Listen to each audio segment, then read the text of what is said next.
আমার বাসান কি হয়েছে শান্ত হয়ে বসো। আমারে তেঁতুল গাছের পেতনি আমার বর করছে। সমস্যা নেই, আমার কাছে এসেছো সবকিছু সমাধান হয়ে যাবে। আমার কাছে এসেছো তো সবকিছু সমাধান হয়ে যাবে। বসো বসো, বলো বলো কি হয়েছে। হাসা কথা কইতাম নাকি মিছা কথা কইতাম?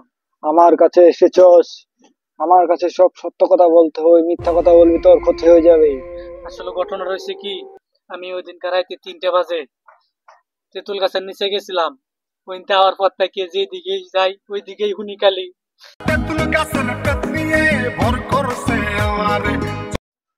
তেঁতুল গাছের নিচে কেন গিয়েছিলে আমাকে বল।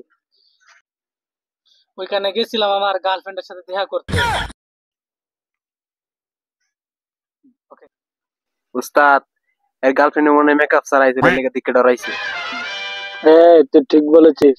400 করে নাম্বার তাবিজটা নিয়ে আসো যাও। ওকে উস্তাদ।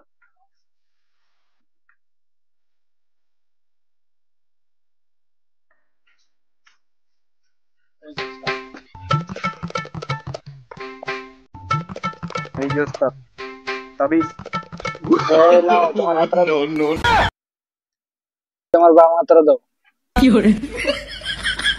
এটা দিয়ে সপ্তাহে একদিন চুবিয়ে পানি খাবা, তারপরে আর দেখবা কোনো সমস্যা হবে না তোমার। তারপরে আর কোনোদিন সামনে আসবে না, ঠিক আছে? ধন্যবাদ আপনাকে, ধন্যবাদ। ওকে যাও যাও।